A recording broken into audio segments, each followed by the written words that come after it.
I wish আমি আমার old life-ও again back যাইতে পারতাম।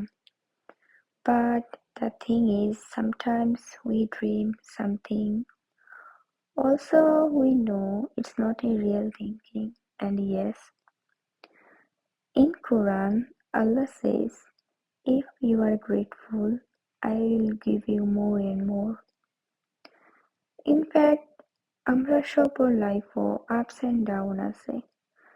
দুনিয়াত কারো লাইফও পারফেক্ট নাই। বাট আপনি যদি শুকরিয়া আদায় করেন আপনার অবস্থা থাকি, and then automatically মনও একটা শান্তি আইয়। আর লাইফও হ্যাপি থাকার লাগি I guess তিনটা important things matter করে: grateful, no drama, and stop comparing yourself to others.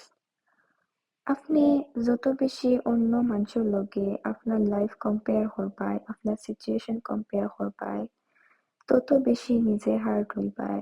আর একটা ফেয়ারও নাই। অলওয়েজ লাইফও সব সিচুয়েশন অ্যাকসেপ্ট করতে পারলে এন্ড সব সিচুয়েশনের লগে নিজরে যদি খাপ খাওয়ানি যায়, নিজরে আর যাই হোক আনহ্যাপি মনে হইতো নাই। আর দিস দুনিয়া ইজ টেম্পোরারি। আমরা একটা অলওয়েজ মাইন্ডে রাখা লাগবো।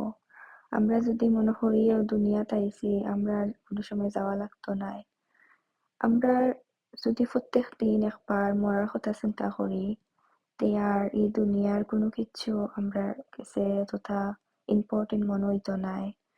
মানুষের হার্ট করতে হইলে আমরা 3 বার চিন্তা করবো, বাট এটা থিঙ্কিং কয়জনে করে?